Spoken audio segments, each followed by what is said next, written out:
होते हुए तो वहाँ पार वो जो तो वहाँ चली जाती, वहाँ से बड़ा नजदीक था। लेकिन जानबूझकर इस गांव को उजाड़ने के लिए पूरा प्लान किया गया, ये कर दिए गए हैं। मतलब ऐसा टेढ़ा मेढ़ा टावर बनाया है कि लोगों को जबरदस्ती हरासमेंट है, और कैरेज के लिए कंपनी अपनी सहूलियत के लिए ये काम कर रही है।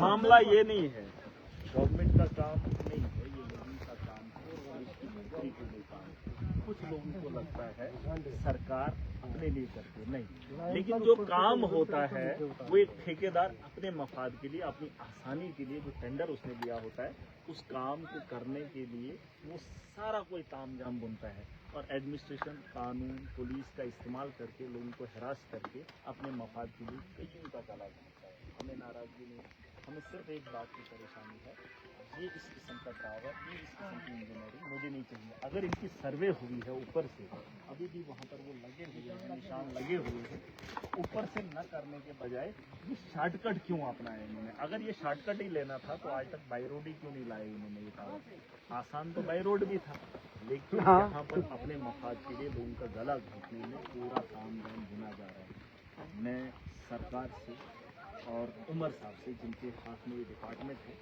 एक ही सवाल पूछना चाहता हूँ। 2014 में तब का मुआवजा 1 लाख लोगों को देने का वादा किया। आज 2025, सुन लेना मेरी बात, अगर सरकार सुन ले, वो एमपी भी सुन ले, वो भाजपा भी सुन ले, वो सारे लोग जो मुझे कहते हैं कि आप गुस्सा करते हैं। 2014 में वादा किया था इन लोगों को कि आपको मुआवजा देंगे। 2025 में अभी तक पैसा नहीं दिया है, और लाइनें बिछाने के लिए पुलिस एडमिनिस्ट्रेशन का इस्तेमाल कर रही है। अरे तुम जो लोग ये काम कर रहे हो, तुम्हारा घर नहीं है क्या? अरे तुम्हारे घर अगर जमीन इतनी है जिसको उजाड़ रहे हैं, और इस तार के नीचे किसी को मकान भी बनाने की इजाजत नहीं है, मैं चाहता हूँ कि इसमें थोड़ा सा आप मुदाखलत करें, इसमें देखें। और 14 का रेट मुझे 25 में नहीं चाहिए। सरकारी बिल आता है 500 रुपया। सरकार ने तो वादा किया था हम गरीबों को बिजली फ्री देंगे। अरे हमें तो बिजली के प्रोजेक्ट बने, बिजली नहीं आई, सरकार बनी, बिजली फ्री नहीं मिली।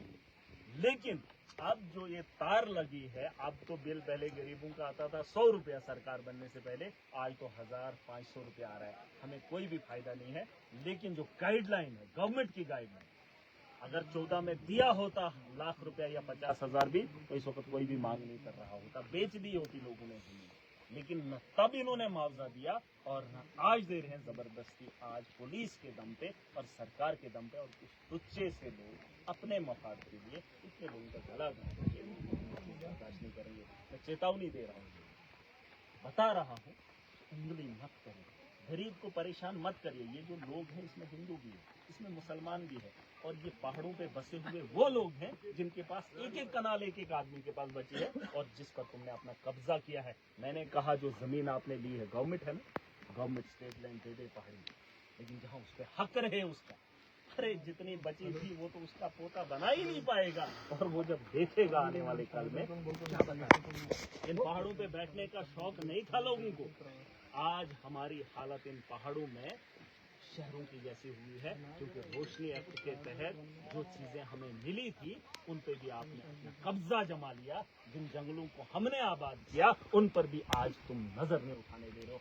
जंगलात में लकड़ी हम उठाते हैं ना, लकड़ी FIR लगता है PS से। मुझे बता दीजिए, जो हमारे जंगलात हैं, उन जंगलात पे तुमने ठेकेदारों को लाया, हरे पेड़ तुमने काट दिए, उस लकड़ी से आज तक हमने फायदा नहीं उठाया। लेकिन कुछ चुप्पू ने यहाँ से बाहर लेकर, हम तो रशियन लकड़ी लगाए, तो हम जंगलों का पहरा करें, और हम जब जलाने की कोशिश करें तो तुम हमारे पे कार्रवाई करो। हमारी जमीनें, हमने इनका पहरा किया, मालकाना हक था, उस पर भी अब कब्जा हो रहा है। जो स्टेट लैंड की रोशनी एक्ट था, या तो हमें उसके बदले जमीन दे दीजिए, आप ले लीजिए, हमें मुआवजा नहीं चाहिए, उसके बदले में जमीन दीजिए। और मैंने उनको कहा आज काम बंद कर दिया, क्योंकि ये काम अब नहीं होगा। पता नहीं कितने हजारों लोगों को तुमने परेशान किया। कानून के दायरे में रहकर कानून का खिलवाड़ मत कीजिए, गरीब पे जोर मत आजमाइए, क्योंकि आपको लगता है वो जान गया।